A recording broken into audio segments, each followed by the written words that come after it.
So thank you everyone for joining. This is actually the first in our Crew in Conversation series. And we really appreciate, first of all, the time of both Ben and Brendan. Just very quickly from me on why we're doing this series. I guess as PRs and communications specialists in the hospitality area, we are hearing incredible stories constantly from clients and people who we just find incredibly inspiring. And we felt like we really wanted to share some of those back of house stories, knowing that there are conversations going on everywhere. There are plenty of people with closed groups and chats going on and sharing learnings. But we felt this was a really good way that we could give a little bit of that information with gratitude to the people who are actually giving of their time and learnings.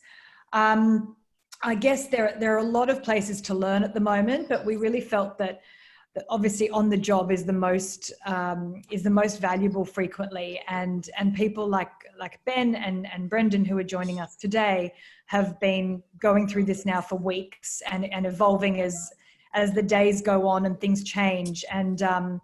And you know, the lessons that they've learned are obviously things you will never learn from a book or a seminar or a degree. They're things that are learned on the job. So it's just very inspiring, I guess, to hear how they've pivoted, which is probably the most overused word other than unprecedented at the moment.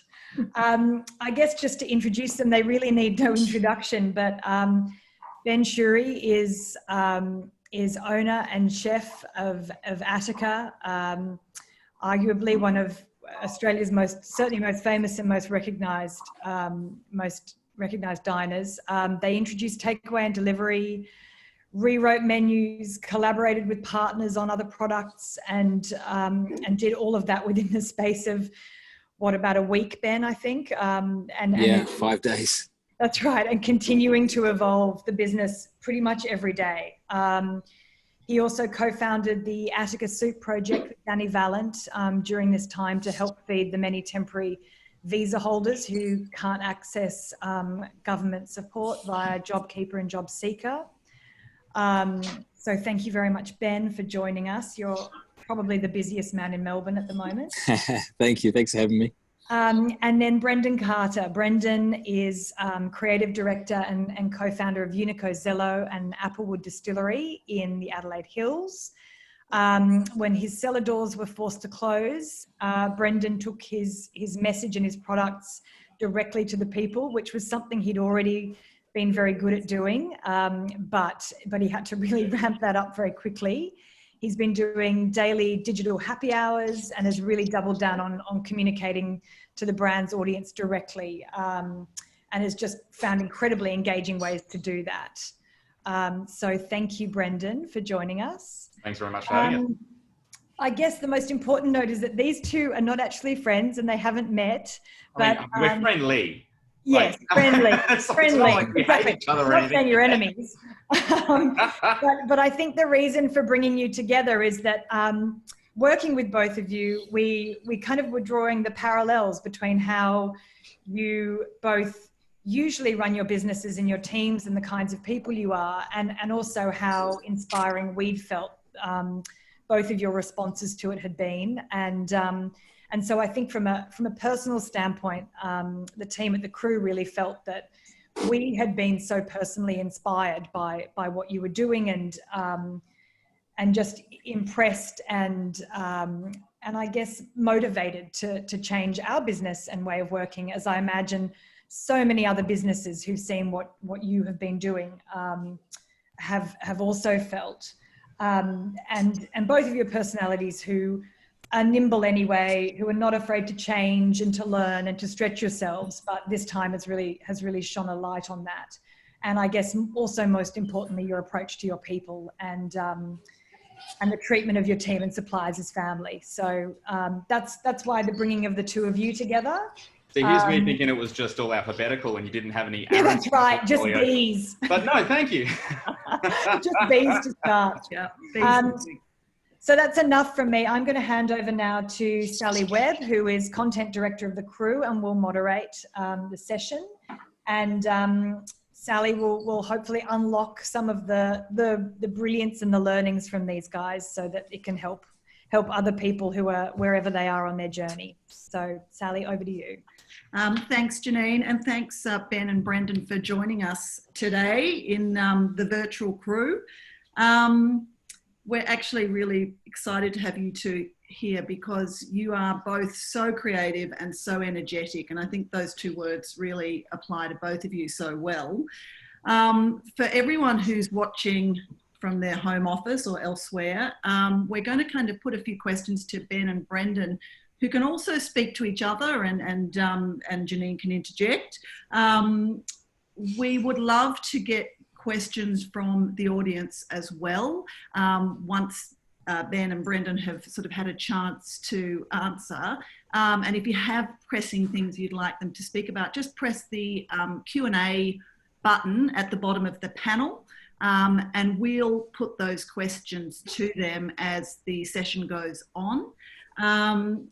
And yeah, as Janine said, it's about how businesses have pivoted to kind of cope with this unprecedented scenario, the two words that we're hearing a lot about.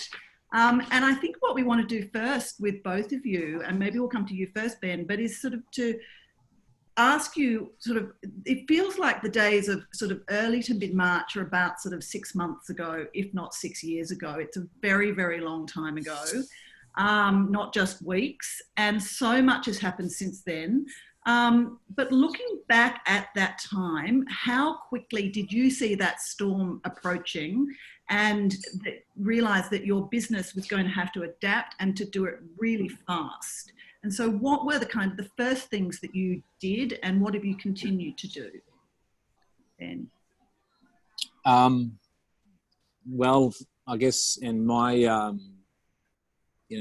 my point of view, the storm had been brewing really a little bit before coronavirus came to Australia with the bushfires. So I think it's probably worth mentioning that most of us were affected by the bushfires, if not physically affected by them, certainly financially. And Attica had been affected by the bushfires financially because we've got quite a large international customer base, and a lot of people come to Australia to solely eat at Attica, and so they've been scared off by the images that were being shown all around the world of these fires and the smoke in Melbourne and the smoke during the Australian Open. And so that was affecting us. But then I guess I could see the coronavirus COVID coming, a little way away. It was making me feel very uneasy.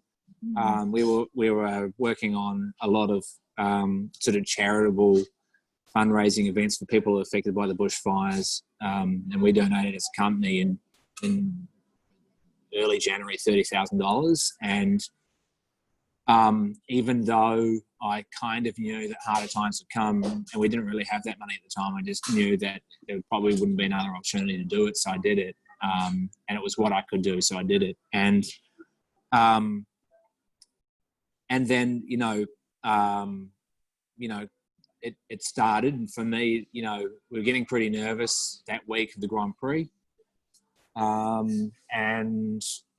it really came home to roost on the 15th of March, which ironically is my birthday.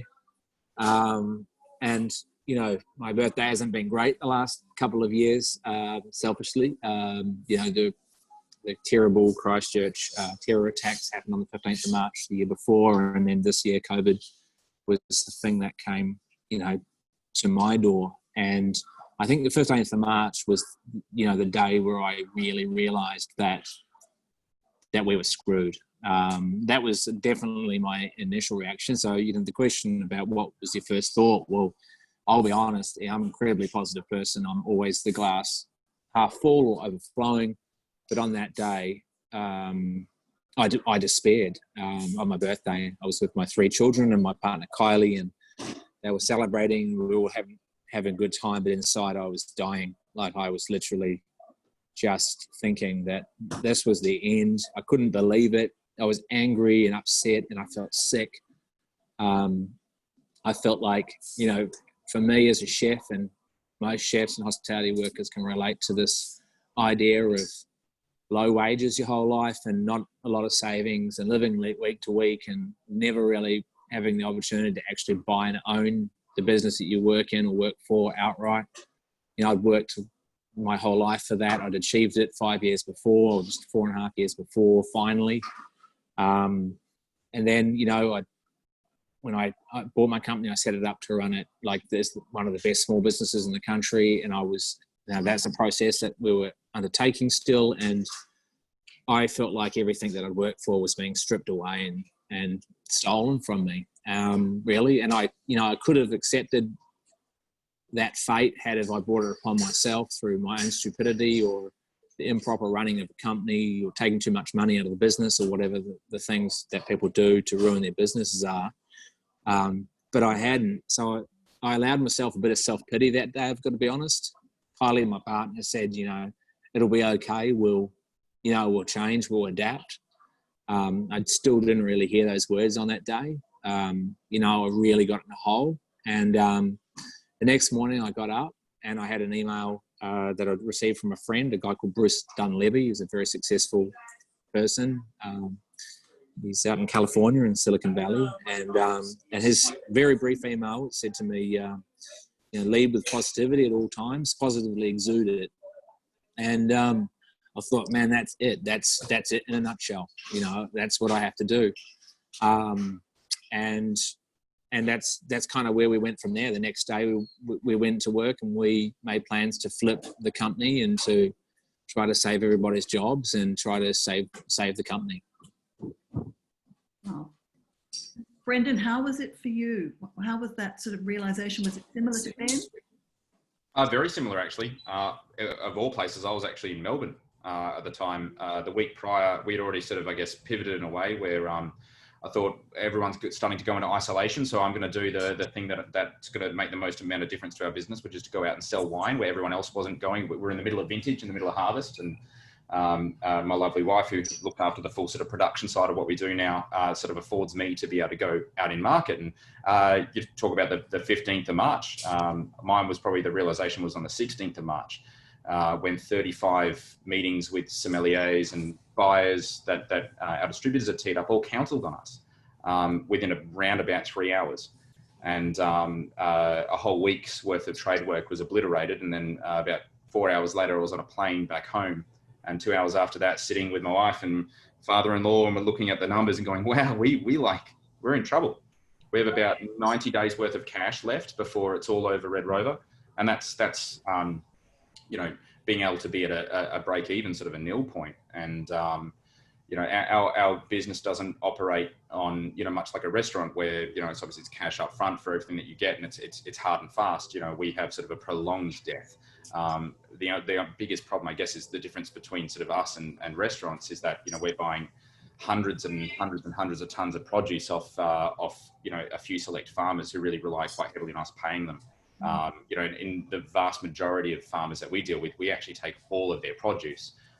When it comes to things like Applewood Distillery, we're taking, you know, all the B to G grade native ingredients at sort of B grade prices, propping them up.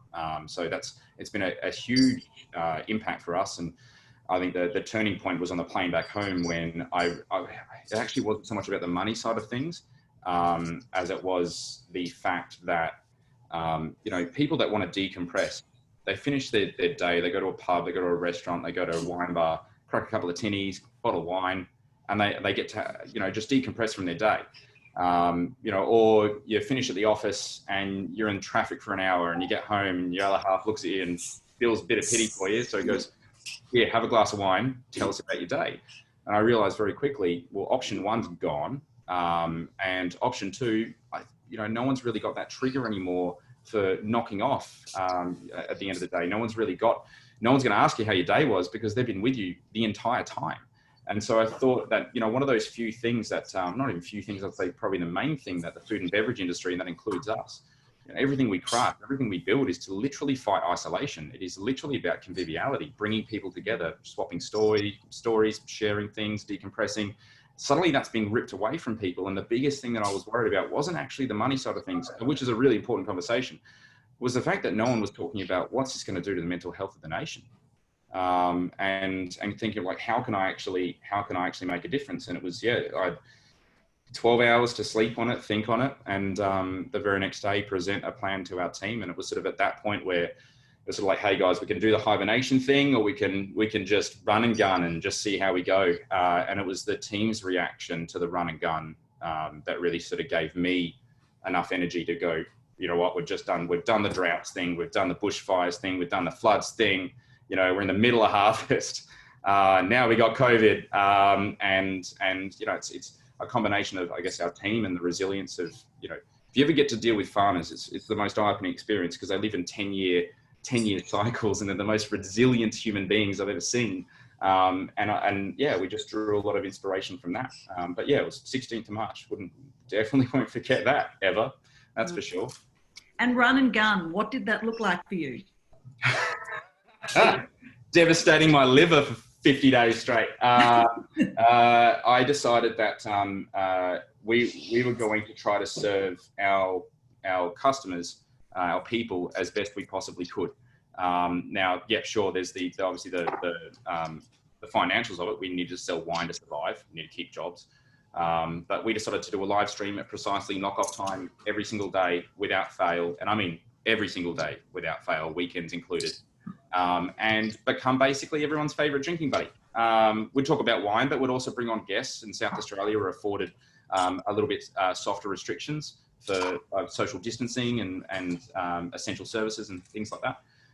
But that allowed us to be able to bring on, you know, one of the best things about being in South Australia in the hub of wine was that we could bring in amazing guests and talk about how wine is what I call tangential. It sort of spreads out and touches so many different types of industries, whether it's, and we had amazing staff, you know, floor staff talking about how they see their roles as taking away pain from another customer. That's why you walk away from a restaurant with a really great experience. There's a combination of things. Quite often there's wait staff there that have actually given themselves for you. And that's being taken away from someone. That being able to be shared amongst a community that we started to build over, today will be day 48. Every single night we get regulars now that chime on in. We'll get close to a couple thousand over an hour. And these are people that don't actually know. Ben, we were talking just before we went live. You've met people digitally. I had my 30th birthday a couple of weeks back, and I got this anonymous YouTube link of all the viewers had gotten together, started their own independent private Facebook group and recorded happy birthday messages. I don't even know what their faces look like. So when they started talking, I didn't even know who they were, but they're saying happy birthday to me. And then it was, you know, this sudden realization that we had actually managed to do something that I think is the toughest thing, which is to build community, an actual legitimate, real community. These people that are in different states that never met each other before, now they're Zooming with each other, sharing bottles of wine from different producers, not even us. It's great. And building community around wine and food. And Ben, I imagine the community thing resonates with you, because that's been something that's been very much part of the Attica pivot, if you like. Would you agree? Yes, I'm sorry, I'm just trying to keep an eye on the, we're trying to bake Dave, and Dave is just such a, wow, Dave's a real pain in the ass. Ben, just in the kitchen, you just walked past something I just noticed. Said, was that recent, the spray painted on the wall? I think it was the first or second week, maybe the first week of, doing home deliveries and pickups. It was just after the first few days, I think, it's just kind of a message of self-determination to our community and to hang in there and to give it a crack and to not give up. You know, I felt like, a lot of people were despairing and, I just wanted to, share my mentality, my way of thinking with people and the attitude of the team here as well was for them as well. And, every day that's kind of what we're doing is not giving up. We choose to be here. We choose to stand. And I couldn't accept it, couldn't accept what was happening to us, couldn't accept what was happening to restaurants, and I want to have a restaurant to be able to reopen at the end of this, whenever that is. And so kind of never give up is kind of like a call to arms, if you like, like let's fight. And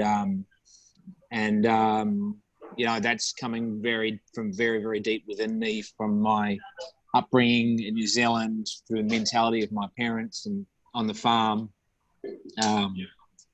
through the ideals of punk, the DIY ethic, all those things that influence Attica so strongly.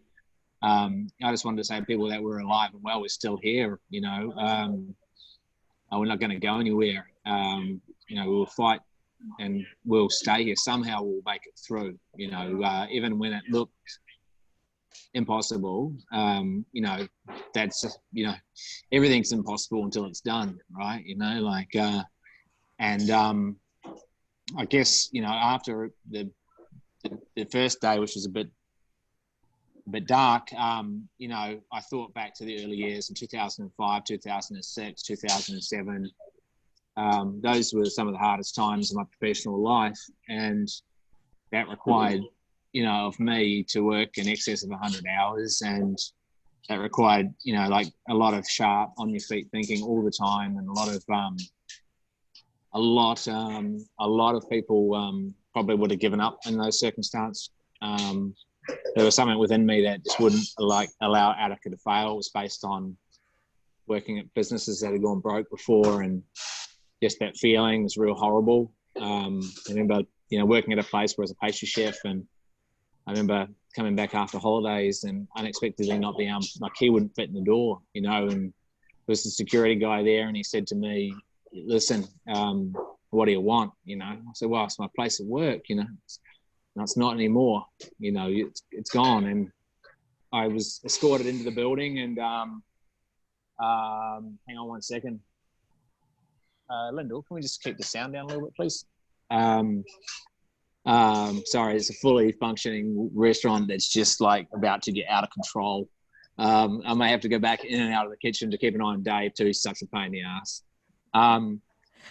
So all those kind of those early experiences like losing a job and the feeling, and I really, really feel so deeply, can connect to the people that have lost their hospitality jobs and jobs in general. And I've met, hundreds of them, through deliveries and through the bake shop and through the soup project. I just can relate to that feeling so viscerally, because I just remember that feeling so clear. It was 2003. And I felt like I'd let the company fail. I feel like it was my fault. I was just a pastry chef. I was a 25-year-old pastry chef, but I felt like I didn't do pastries good enough or desserts good enough, and therefore it's somehow my fault as well. I didn't understand, the concept of responsible business management, or that the buck stops with the owner.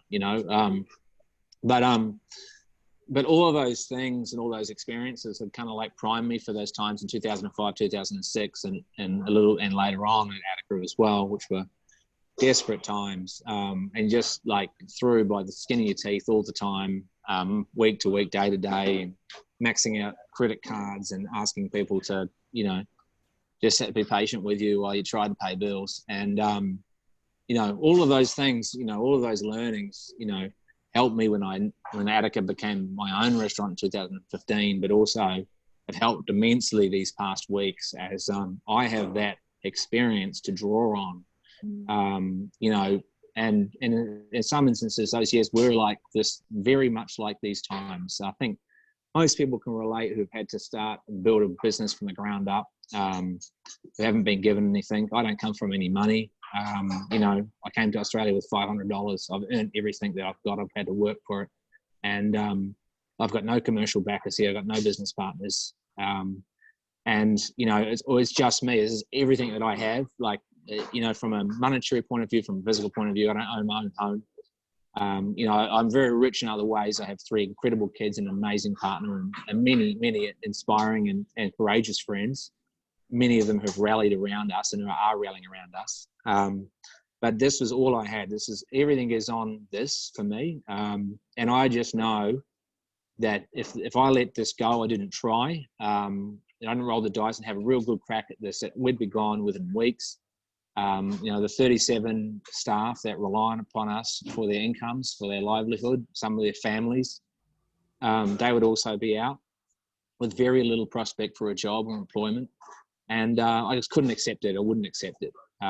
We sat down And we had a meeting about it, and I said, listen, you don't have to do this. This is a time when, in the first couple of weeks, when people were really gnarly about COVID too. You got to, if you can remember what that was like, I'm sure you can. I'm sure you've had experiences.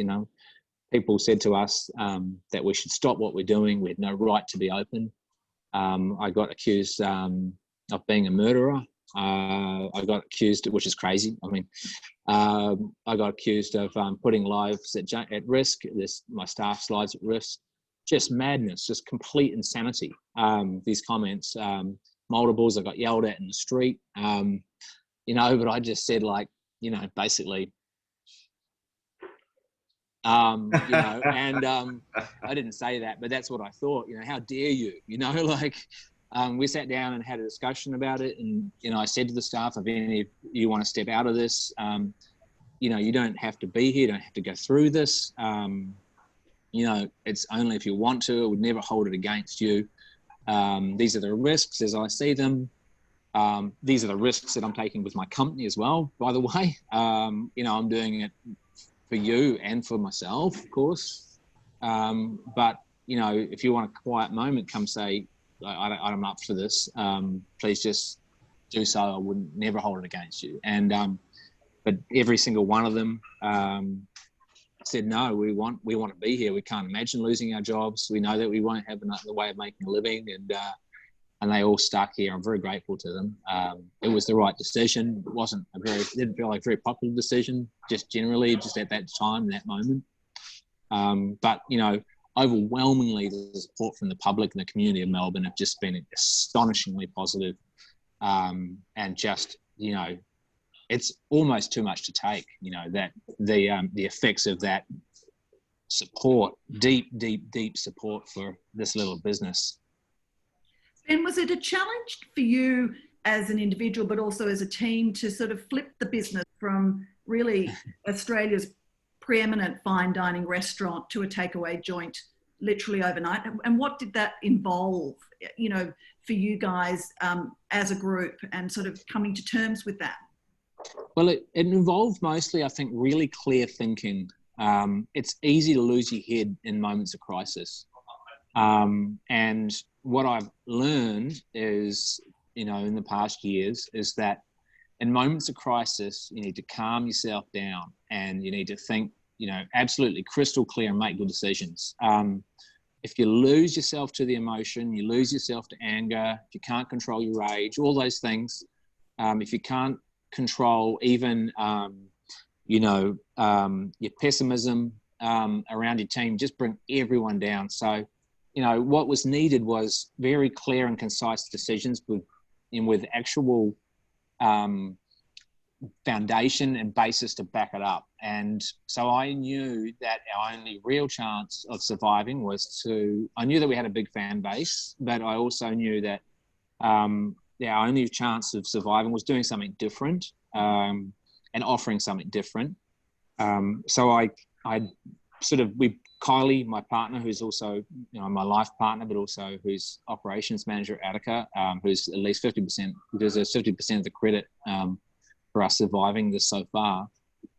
We decided that we'd do this delivery model where I'm very concerned about our front of house staff who no longer had customers to serve on the floor. But my idea was that that as much routine and as normality as you can put into a crazy situation, the more reassured people are, and the more reassured your staff and customers are. So, I insisted that everybody come to work cleanly shaven, with their hair done, their usual amazing high standards of hygiene, fingernails, everything. We're going to stick with that. We're also going to come to work in your pressed uniforms, your pressed aprons, your suits and your jackets, and you're going to go out in your ute and you're going to deliver the food. And I made that decision firstly because I knew that we could offer a different level of service, that we could still offer an Attica level of service, because it's just a different, it's flipped, but it's the similarity is still there. You're still engaging with humans, customers, guests, and those people still want to a really lovely interaction with a really thoughtful and knowledgeable person, whether it be, you know, from 3 or 4 meters away from their front door or at their gate or however, you know, and so I knew that, you know, we're very highly trained people, very, very skillful, and skillful communicators, and I wanted them to be out there on the front foot with this. Secondly, we have one of the most talented kitchen teams in the world, and we're very innovative. So we can think about things that will travel well, you know, and that will hold up for a journey of 30 to 40 minutes or however long it takes from our kitchen to your door. So, you know, those people all started thinking immediately. And thirdly, we have a huge repertoire of dishes of 15 years to draw on, and some of them are beloved and some were wanted to come back, but I would never allow it. So now it was time to unleash some of those favorites. And then, like, I guess, you know, God, I'm thinking, I'm distracted about that bloody Dave, that pastry. It's just been such a nightmare, that thing. Like, if you get one of those, like, oh my God, that's like the biggest nightmare that's happened in the last week and a half. I'm Don't let us be responsible for losing Dave. Literally, like, I'm sitting here and I just like want to go and look at it. If you need to, save Dave. No, I will. Dave, you might like to quickly explain what Dave is for anyone who missed the internet breaking out over the weekend. Dave's the common man mega pastry that you never knew that you wanted. You know, he's the common man, but he's got a bit of a twist. There's a little bit of a different side to Dave.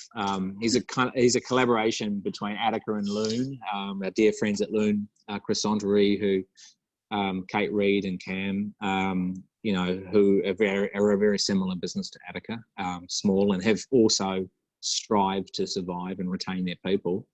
We buy the Loon croissant pastry, which is a huge honour to anybody that hasn't been to Loon. When this is over, you should go there. I mean, it's absolutely world class, best croissants in the world, in my opinion, and in a beautiful environment. And so they reached out and offered the croissant dough to us, which was a huge honour. And it took me a few weeks to actually develop something worthy of that. A lot of pressure when you're working with what I believe to be the best croissant pastry in the world.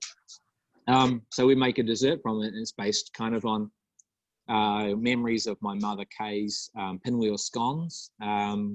It's also kind of a symbol of like hope in a hard time, and creative people will still find ways to make beautiful things. And we want to bring things that are really beautiful and really handmade and intricate and thoughtful to people in hard times. And we also want to bring some like fun and sense of humor around that as well. So it's a pudding. It's just a pudding to share between 6 people or 4 hungry people or 2 really, really hungry people who want to get sugar sick.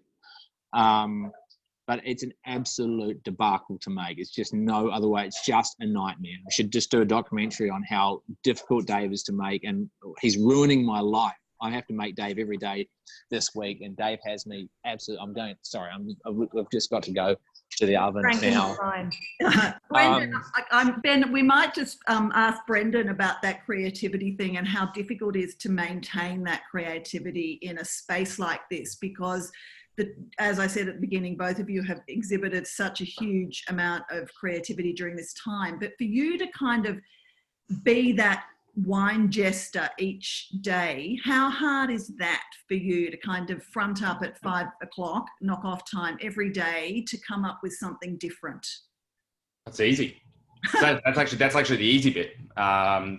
Totally. It's like we're operating back when I really sort of mimic what Ben was saying. It's like we're operating like we're a startup again. Yeah. And I'd be remiss to say that there's not a degree of thrill to that entire process. And as we've sort of grown as an enterprise, and as you do grow, things get more bureaucratic, and this has helped us as an entire team start to streamline the way that we communicate and streamline the decision-making process, and also entrust our team to actually do their jobs and do them really well. And there's just been an amazing understanding from the team itself. Coming up with different ideas. Firstly, I mean, I really like wine. I think that helps. The fact that I just really, really, really love wine, and also really, really, really love Australia. And I think there's been for a while in the wine industry a bit of a missing story when it comes to actually linking people from that product to the land, and it's obviously something that Ben's done, you know, incredibly well with in food. But I think wine has always been one of those amazingly cultural beverages that allows us to be able to link to it. But I think we've always been missing that sort of narrative, but probably more so young people. And that's sort of a huge thing that we sort of specialize in, is the fact that we talk about wine in a bit of a different way. We use words and vernacular that people in their 20s actually understand, and showcase the relevance as well as the importance, because there is a big difference between importance and relevance. One's sort of realist and one's idealist of wine, and how important that is. But yeah, I mean, our way of doing that is pairing wine with junk food. As much as I'm an Epicurean at home, you know, we all get lazy, and we're talking about relevance here. So I want to know what wine goes well with cheesels. I want to know what wine goes well with nacho cheese Doritos. As much as I want to know what wine goes very well with Wagyu. I want to know whether or not this wine would have tasted better if it had bubbles in it. So why don't we soda stream it? Let's have a go. Putting a smile on people's faces when it comes to the project that we absolutely love. That's all we're trying to extract from people. We just want to see a smile. And especially around now, that's probably the most amount of value that I could possibly offer the rest of the world, is just to kind of make a fool of myself and share a drink and a bit of a laugh, and sort of play on the concept. You know, you walk into a pub, there's a lot of laughter, but there might not be a comedian on the stage. You know, that's just a shared experience, and just something that lets people let their guard down and decompress a little bit, so people aren't so pent up and hyped up. And we can make people laugh and involve wine. It's great. Yeah, you also kind of lost your cellar door overnight, didn't you? Absolutely. We lost 95% of our customers overnight.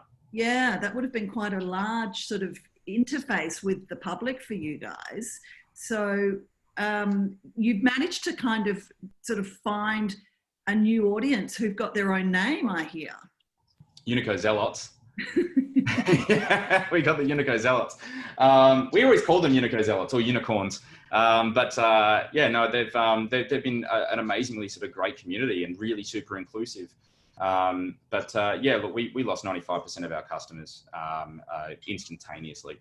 And you know, of course, there's restaurants are shut up shop, retailers are going, but everyone's doing the same thing, which is just decreasing their stock holdings, so not a lot of purchasing. That represented about 80% of our customers, and then of course export is around about another 10%, and then there was about 5% in our cellar door, and then another 5% in online sales, and that 5% had to turn into 100%, or at least 80%, because you know we're a 20% GP business, not dissimilar to well-performing restaurants. So yeah, that was a tough thing.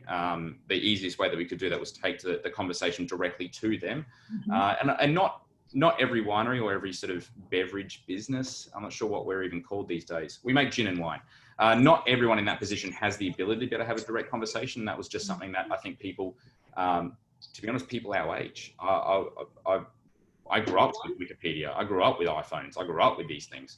Talking through a screen is actually second nature to me. I'm very happy to do this. So it's being able to utilize, you know, the thing that we love, and the medium, obviously a very innovative, different medium, and we're finally forced to use that medium, but also finding a way to make it really, really welcome to people who aren't used to using that medium. And one of the easiest ways we've always found when you feel unsure about something is to share a drink with someone. So that also happens to play very well into the favor. So if you've got more people utilizing this, we get more. It's sort of like we're doing a lot of Zoom, right? You do Zoom within your own network.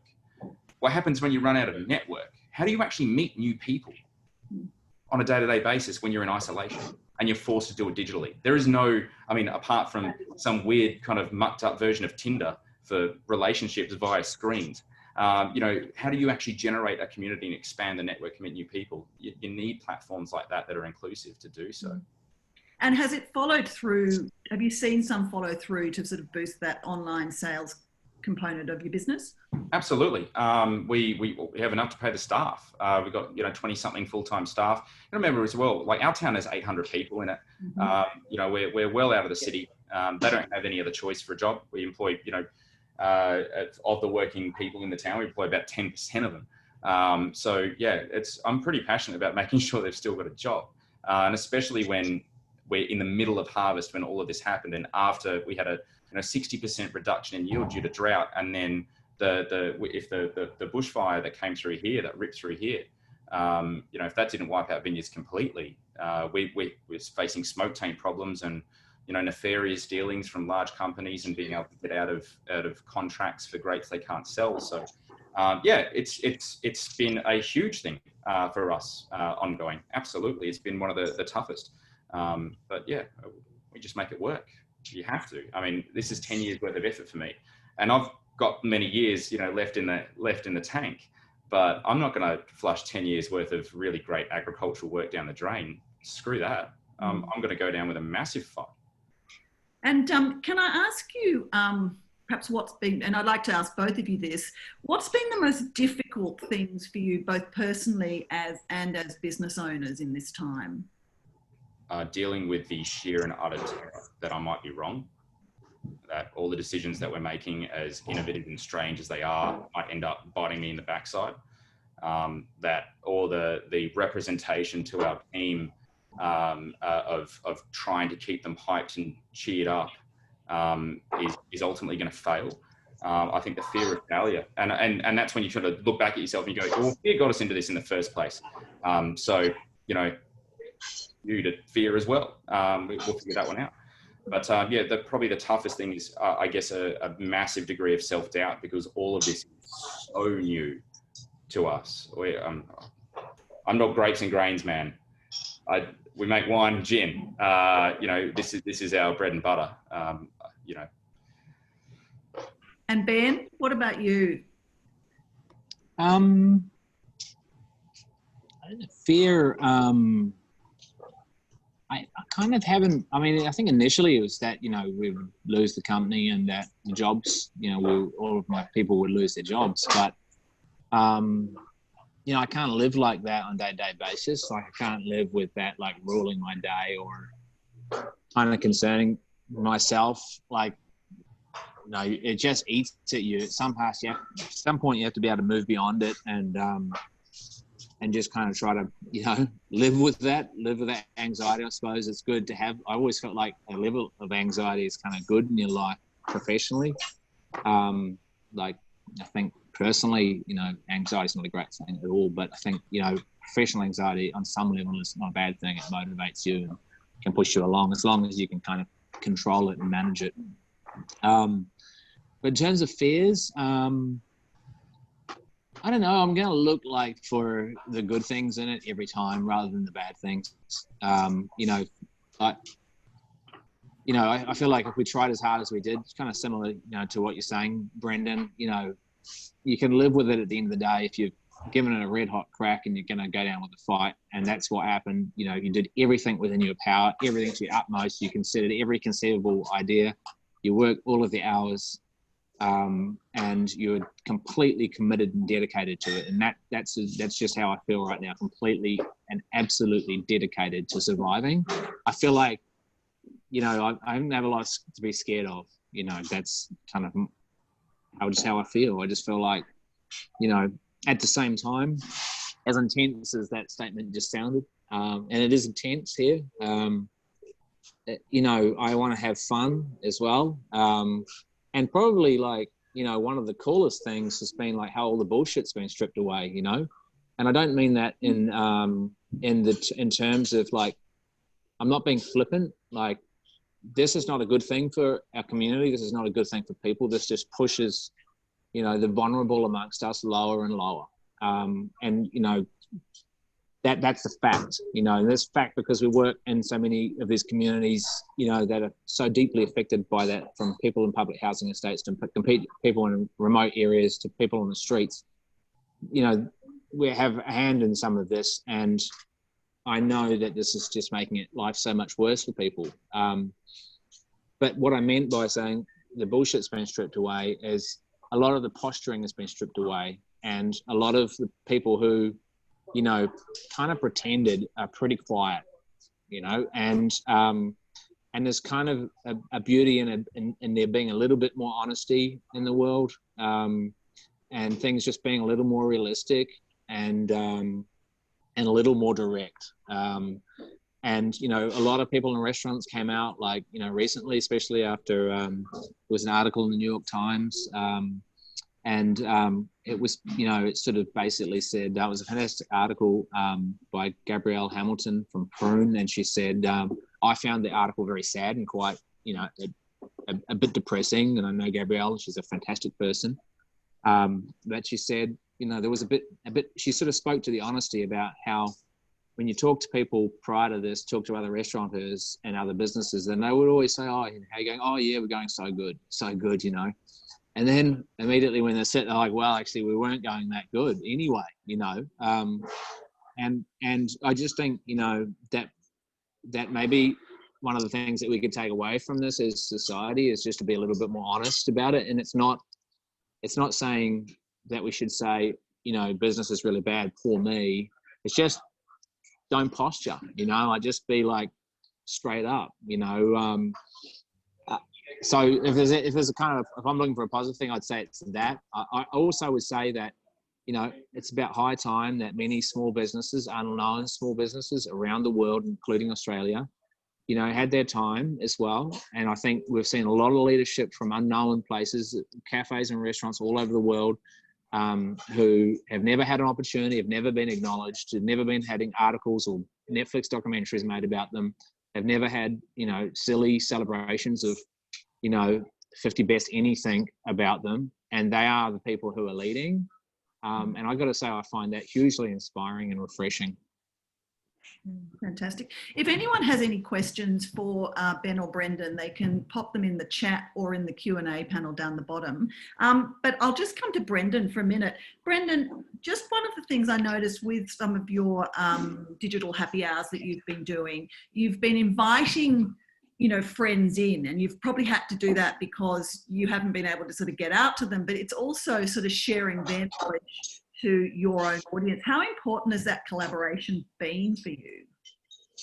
Huge, and I'd have to say, you know, it wouldn't have been without the efforts of one particular individual, Amanda, who's on our team, who has just been so fantastic and generous with a lot of people that she also knows in the industry.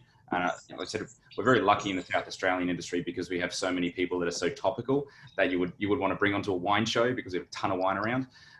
But it's the conversations that have come out of that that I've just found so incredibly inspiring. And it started off as a bit of a, you know, hey, look, it can't be Laura and myself every single night having a drink with everyone, and it can't just be me solo.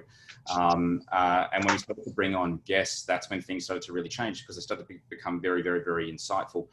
Whether it's, you know, talking about waitstaff taking pain away from someone, or you know, having Ashley Ratcliffe from Ricatera Farms talking about just how much resilience he has in such a you know, a really, really tough place to grow grapes, for example. Restaurateurs, distributors, chocolatiers that are also suffering, but actually being able to physically see them talk about that. That's not through a screen, but that you can actually see the human interaction.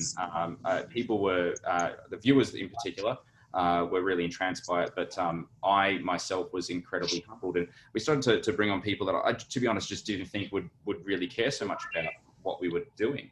And we used it as an amazing tool to be able to build a big degree of camaraderie. And this is something that the wine industry and even the food and beverage industry is known for. And yeah, cool, we emblazoned the crap out of it with our own branding. We actually, I can't actually remember when I last drunk our own wine on the show. We drink a lot of other people's wine, and we bring on other winemakers, and we talk about how they're tackling things. Because I think if we're going to you know, mimicking what Ben was talking about, you know, the good things to come out of this is the fact that, yeah, absolutely, exposure. We're all exposed to a larger degree than we think we are. Again, it's not just the financial exposure, but what it does is it kind of strips away basically the poses. And transparency has been a massive part of everything. And we've actually copped a lot of flack for transparency before. But now it's like, I can just talk like normal. I don't need to hide. I've got nothing to hide. And it means that we can drag across all of these other amazing producers, and there's a degree of trust between us and our customers. We can say, hey, look, if you believe us, you should believe them too. And suddenly they've got amazing customers keeping them supported. And we found it's happened, you know, at an incredible pace that we just, I'm not even deserving of the customers that we have. We've just had a question from one of our attendees, an anonymous attendee, just a question on their fan base and community. How did you both react with or how did your fan base react and community react to the flip in the business? Have you seen growth on social or through your database sign up? And if so, how did you achieve this? And particularly for Brendan, so we might keep on you, Brendan, for a bit. How did you find your new community? Look, to be honest, we did as everyone did when COVID hit. Did a letter out and saying this is how we're going to tackle it. The letter kind of went a little bit viral because I just said, yeah, every single day we'll be here for you to share a drink and talk to a human about it in a human way. And that went a little bit viral. Our Applewood exploded tenfold in terms of a mailing list, and all the Unico socials doubled. And we respected it. I think that's the key thing. Don't take advantage of it, but respect it, and ensure that it is an inclusive community, and you continue to give back and offer value in any way you can. And that fueled even, I guess, more growth. And it's sort of something that's changed our mentalities a little bit, because before you used to, run a business and you used to, try to, make deals and things like this. And we stopped doing stuff like that. We stopped thinking things like that. And we started to look more towards how can we actually offer value to a human being, and doing everything that we've always done, which is putting smiles on faces and bringing people together. If we can do that, we just need to find a way to do it digitally. Yeah. And a question, I think this one would be a good question for Ben. Do you think, this is from Lucy B, do you think COVID will change our dining and consuming habits in the future? It's undoubtedly, it's changed them already. It's changed for good. I don't mean it's better, but it's changed for forever. It's hard to imagine a future without some more, without a bigger influence of delivery and takeaway. I don't think that that's going anywhere. I think even for us, once we're able to reopen Attica and possibly other businesses in the future, that that the delivery model that we've worked so hard on as an individual company will stay for us, even as the numbers inevitably totally drop as people are allowed to return to restaurants. I still think that we could run this as a viable part of our business. And one of the things that because I didn't talk about was the price point which we've decided to go at. We knew that this was going to be a hard time for community, and we wanted to offer a meal that people could afford. And so we went in, with an offering from $30 per person. That's quite different than the tasting menu that we were offering for $310 a person prior to that. And I think the feedback has been not just to the delivery and the pickup model, but also to the bake shop prior, that there's so many people that were fans of the restaurant that never had an opportunity to taste the food. I never really considered it. I'm aware that the price that Attica, the tasting menu is, that excludes a lot of people. But I never really considered what a demand there would be for something at a lower price, like an $8 slice of cheesecake. And the heartfelt gratitude that was expressed to me in that week that we ran the bake shop, because I served every person, was overwhelming. I've got to say, people that had been dying to try something for years and years, and it's really touching, and just beautiful sentiments like, I lost my job, but I've come here to support you guys, and this is going to be like the last nice thing that I eat for a very long time. So I guess, how it'll change for me is that I don't want to forget those people. I don't want to forget the people here that have helped us survive. And so, that's a big lesson for me, to remain inclusive. I am an inclusive person. Those of you know me personally. But I just probably would like, the company that runs Attica to be, a more inclusive company after this is done, in terms of, being able, a lot of more people being able to afford what we do, and still being able to do it in the way that we do it, and staying true to our values, without compromising. Fantastic. We've got a couple more questions from the floor, but then I think we might have to wrap after that. The first one is to Brendan. Hi, Brendan.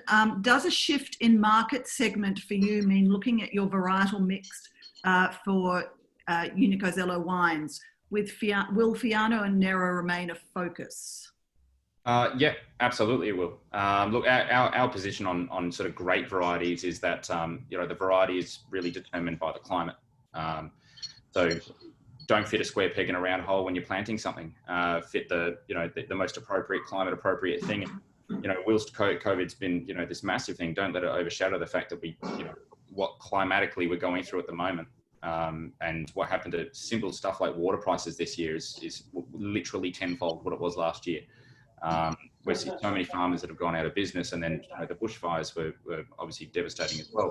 So yeah, we have agricultural, self-imposed agricultural restriction, which is we want to see irrigation either eliminated in agriculture and viticulture if possible. It's theoretical, really.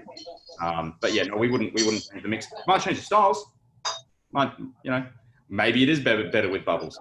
We don't know yet. Fantastic. I think we might need to sort of, Jay, do you want to? I've got one other question, just a last one, I guess, to close.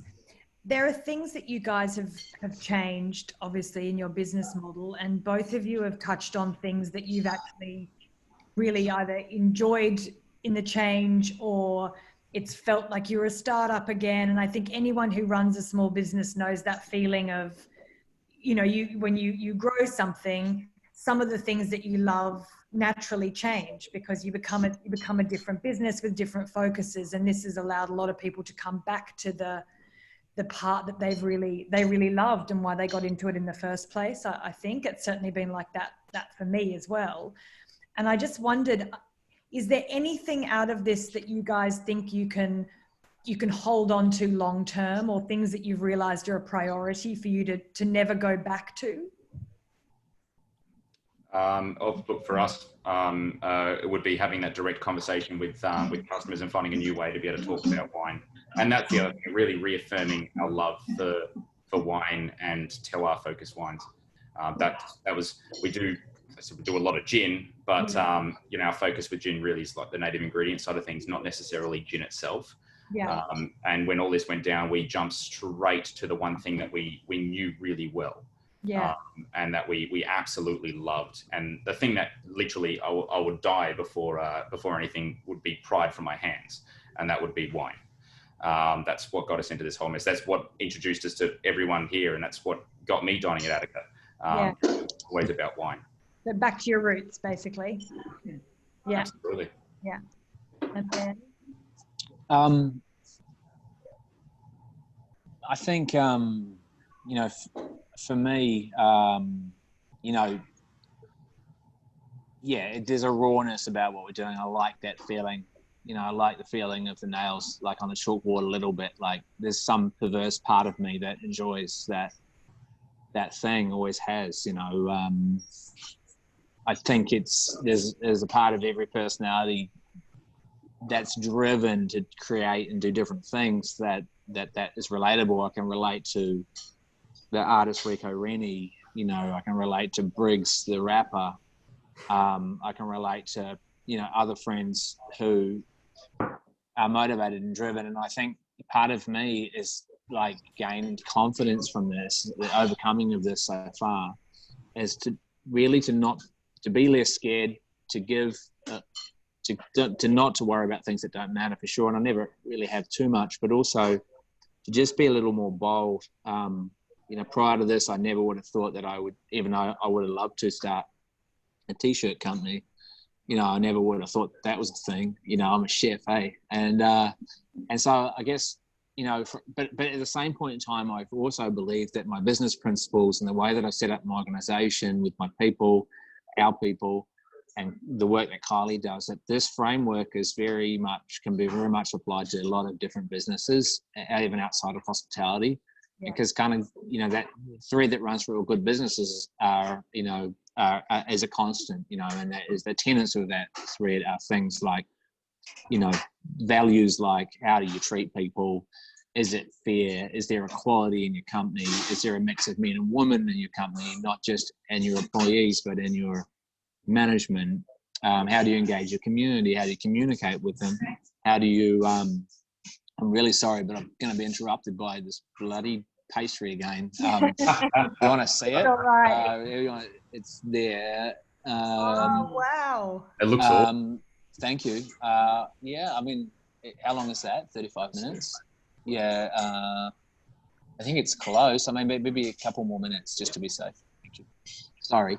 Yeah, I was saying, you know, good business, in my opinion, doesn't just take, you know, from society. It contributes to culture and it helps grow culture, and that's something that I'm going to focus on as well in the future, and not forget about this experience, but also just to have fun, like maximum fun every day. A lot of rules have been broken for me, a lot of kind of rules and stupid concepts around fine dining restaurants and what they were and what they could be. And I have a distaste for a lot of those rules anyway, and I never spoke about it. And now this has freed me up to, you know, to do other things beyond it. And, you know, I'm looking forward to a future where, you know, I could be more than just, you know, the chef of a fancy restaurant, you know? Yeah.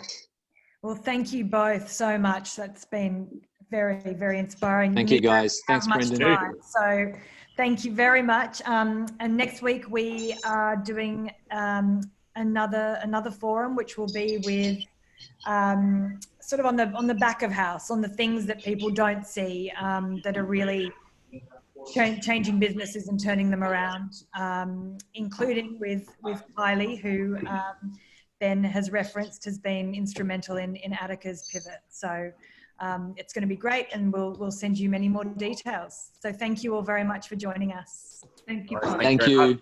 Cheers. Good night. Thank you. Bye, guys. Bye. Yeah.